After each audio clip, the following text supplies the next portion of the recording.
राम जी का CCTV camera एक क्षण के लिए भी स्टैंड बाय मोड में नहीं आता और ना ही एक पल के लिए हैंग करता है।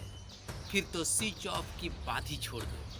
हमारे जीवन के एक एक मिली सेकेंड का फुटेज बड़ा निहार के ध्यान से देखा जाता है, चाहे वह किसी अंडरग्राउंड में ही क्यों ना हो या फिर किसी तहखाने का कोई गुप्त अंधेरा कमरा ही क्यों ना हो या फिर मन में चल रही कोई काली षड्यंत्र ही क्यों ना हो। राम जी का सीसीटीवी कैमरा हर गुप्त से गुप्त स्थानों पर सूक्ष्मदर्शी बनकर निहार के फुटेज निकाल लेता है और फिर उस पर निर्णय लिया जाता है और फिर फैसला सुना दिया जाता है राम जी के अदालत में। और यह फैसला चाहे सजा हो या पुरस्कार हमें मानना ही पड़ता है। हम चाहकर भी कुछ नहीं कर पाते।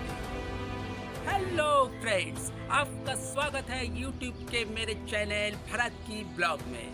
आशा करता हूँ प्रभु राम जी की कृपा से आप स्वस्थ और मस्त होंगे। बने रहिए मेरे वीडियो में आखिरी तक, बड़ी रोचक जानकारी आपको मिलने वाली है। मैं आपको वीडियो में एक ऐसी बात बताऊंगा कि आप दूसरों पर दोषारोपण करना छोड़ देंगे।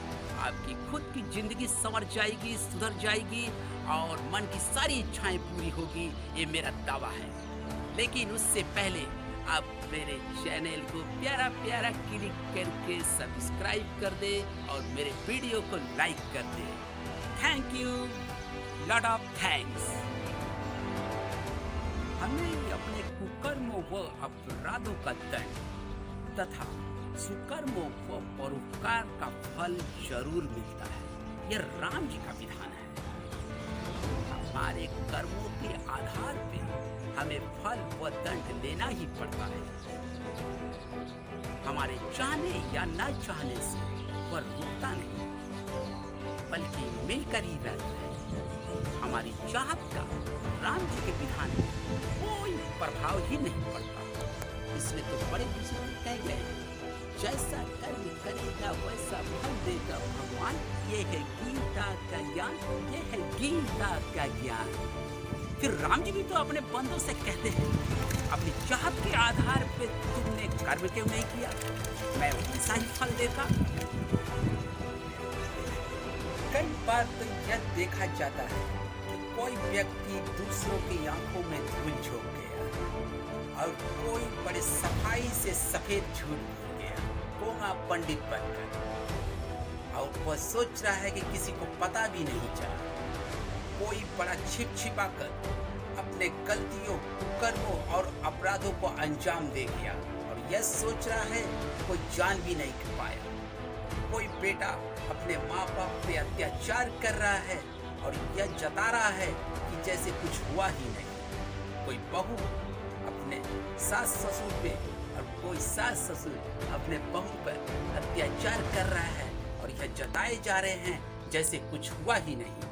यह तो घर का मामला है, लेकिन ऐसा नहीं होता। हम हर पल हर क्षण राम जी के सीसीटीवी कैमरे की नजर में है और राम जी का सीसीटीवी कैमरा हर पल हर क्षण हमें निहार रहा है। और अब चाहे वह फैसला सजा के रूप में हो या पुरस्कार के रूप में, हमें मानना ही पड़ता है। हम चाहकर भी कुछ नहीं कर पाते, क्योंकि पूरी ब्रह्मांड में राम जी का विधान ही चलता है।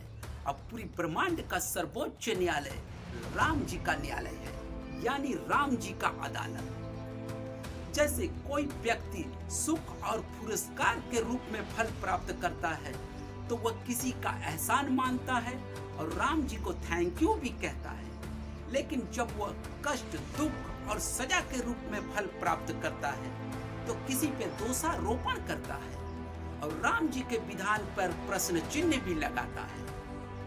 लेकिन मैं आपके मन के भ्रम को अभी साफ किए देता हूँ। इस संसार का हर व्यक्ति अपने पहले और पूर्व जन्मों के बारी बारी से किए गए कर्मों के आधार पे उसे बारी बारी से सुख व दुख की प्राप्ति होती है। वो पहले जैसा कर्म किया है उसी के आधार पे उसे सुख व दुख की प्राप्ति होती है। यह राम जी का विधान है। जैसे कोई व्यक्ति अच्छाई और नेक वाला कर्म करता है तो उसके सुख का निर्धारण कर दिया जाता है राम जी के अदालत में, वो भी समय और कारण के साथ। लेकिन जब कोई व्यक्ति कुकर्म या किसी को कष्ट देता है या दुख देता है तो उसके सजा का भी निर्धारण कर दिया जाता है राम जी के अदालत में, वो भी समय और कारण के साथ। कारण तो राम जी बना ही देते हैं, हमेशा कारण कोई ना कोई पैदा कर दिया जाता है राम जी के विधान में। वो इसलिए क्योंकि बिना कारण के परिणाम को अंजाम देना संभव नहीं, लेकिन हम हैं कि कारण को पकड़े रहते हैं, किसी पर दोष मरते ही रहते हैं। बजाय कारण पकड़ने के, बजाय किसी के ऊपर दोष मरने के, हमें अपने कर्मों को सुधारने पे लगा रहना चाहिए। कर्म को ही प्रधानता देनी चाहिए, हमारे कर्म ही प्रधान है, यह राम जी का विधान है। इसे आप यूं समझ लीजिए कि कोई व्यक्ति पाप कर रहा है लेकिन फिर भी वह सुख भरा जीवन बिता रहा है। देख के बड़ा अचरज लगता है ना? लेकिन इसमें अचरज करने वाली कोई बात नहीं। वह कभी या पूर्व जन्म में नेक कर्म किया होगा जिसके वजह से उसे सुख भरा जीवन मिला है। वह सुख भरा जीवन बिता रहा है और इसी दौरान वह पाप भी किया जा रहा है और पाप की सजा भी उसे मिलेगी, जरूर मिलेगी। लेकिन सुख की अवधि समाप्त होने के बाद कष्ट का सिलसिला उसका चालू होगा। वह जैसे जैसे कर्म किया होगा वैसे वैसे उसको फल मिलता जाएगा। यह राम जी का विधान है।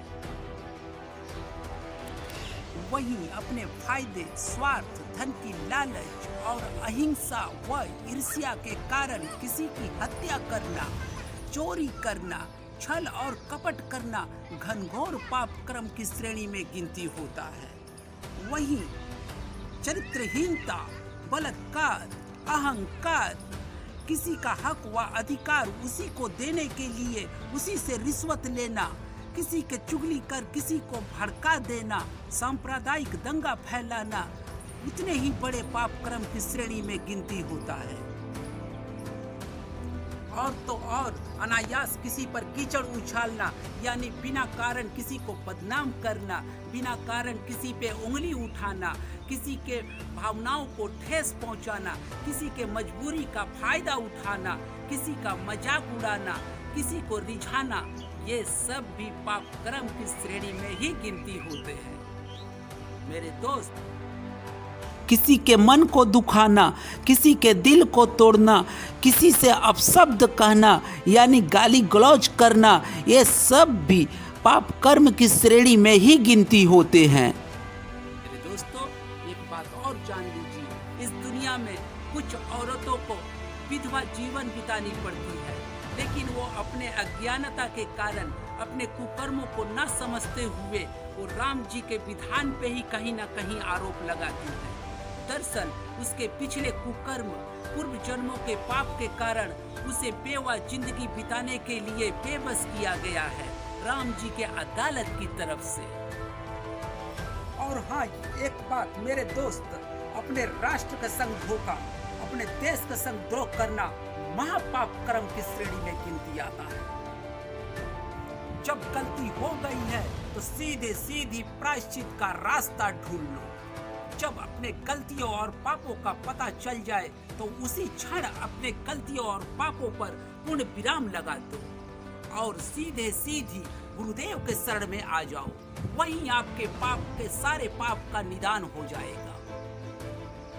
जिंदगी संवर जाएगी, सुधर जाएगी, मन की सारी इच्छाएं पूरी हो जाएगी। यह दावा है क्योंकि यह राम जी का विधान है।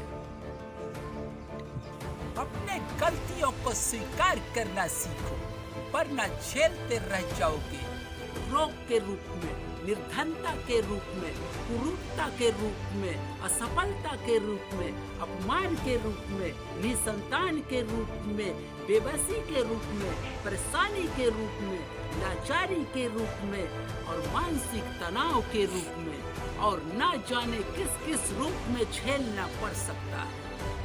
अपने पापों का फल यही होगा कि अपने गुरुदेव के शरण में आ जाओ, उस राम जी से माफी मांगो।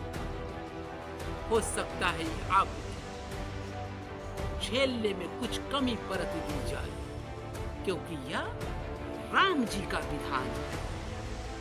दोस्तों, आप मेरे वीडियो में पाप कर्मों के तो बारे में सुन ही चुके हैं। ठीक इसके विपरीत जितने कर्म होते हैं वो पुण्य कर्म होते हैं। जैसे किसी की भलाई करना, किसी के मजबूरी में उसकी जितना हो सके सहायता करना, किसी के दुखे मन को सहलाना, किसी नम आंखों के आंसू को पोंछना, बुढ़ापों की सेवा करना, विकलांगों को सहारा देना, भूखों को खाना खिलाना, प्यासे को पानी पिलाना, पशु पक्षियों को दाना खिलाना, ये सारे पुण्य कर्म की श्रेणी में ही गिनती होते हैं। और इसका फल मिलता है स्वास्थ्य के रूप में, धनवान के रूप में, मान सम्मान के रूप में, ऐश्वर्यता के रूप में, स्वरूप के रूप में, और न जाने किस किस रूप में पुण्य का फल राम जी के विधान के तरफ से मिलता रहता है, क्योंकि यह राम जी का विधान है। कभी कभी तो कोई व्यक्ति अपने ऊपर खामोखा पाप का बोझ लाद लेता है, वो ऐसा विचार धारण कर लेता है, लेकिन वो पाप होता नहीं।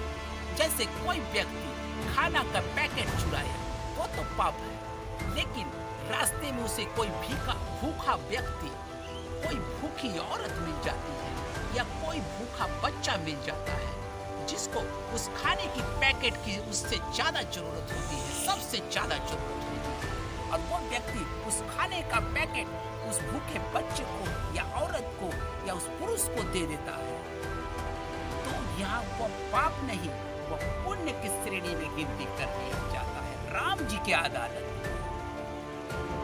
दोस्तों, आज के लिए बस इतना ही। अगर मेरा वीडियो आपको पसंद आया हो तो प्यारा सा कमेंट कर दीजिए, और प्यारा प्यारा क्लिक करके मेरे वीडियो को लाइक और सब्सक्राइब कर दीजिए। जय सिया राम जी की।